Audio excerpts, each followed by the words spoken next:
महाआघाडीत मनसेला सामावून घेण्यास काँग्रेसचा विरोध असताना सुद्धा अजित पवारांनी आज राज ठाकरेंची भेट घेतली।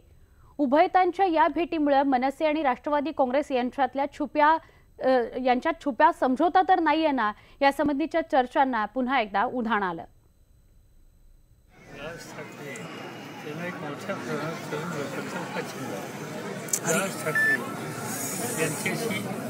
निवडणुकीच्या सौजन्याच्या दृष्टीने आम्ही लोकांनी चर्चा केलेली नाही। काही सार्वजनिक प्रश्नावर आम्ही चर्चा करतो अनेकदा, म्हणजे असंच काही, पण इलेक्शनमध्ये किंवा एकत्रित काम करणं या प्रस्तावाच्या बाबतीत त्यांच्याशी आम्ही कुणी बोललेली नाही आणि मला असं दिसतंय की त्याची काही चर्चा होईल असं मला दिसतं।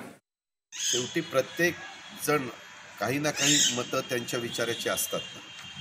इवन मनसेच्या बद्दल देखील आमच्या राष्ट्रीय अध्यक्षांनी किंवा काँग्रेसनी वेगवेगळी भूमिका व्यक्त केलेली आहे, पण मनसेनी पण पाठीमागच्या काळामध्ये 1 लाख मतं, 1.5 लाख मतं अशी वेगवेगळ्या मतदारसंघामध्ये लोकसभेला घेतलेली आहे। माझं म्हणणं असं आहे की जर खरोखरीच लोकसभेमध्ये भाजप शिवसेनेचा पराभव करायचा असेल आणि त्याच्यामुळं आता मागचे काही ज्या भूमिका एकमेकाला अजिबात न पटणाऱ्या आहेत त्या बाजूला ठेवून अनेक जण एकत्र येत असतील तर त्यांना घेऊन पुढे गेलं पाहिजे असं माझं वैयक्तिक मत। बघितलं, दोन्ही पवार काका पुतळ्यांनी मनसेला महाआघाडीत सामावून घेण्याबाबत कसं परस्पर विरोधी मत व्यक्त केलंय ते, पण तरीही अजित पवारांनी राज ठाकरेंची गुप्त भेट घेतलीच।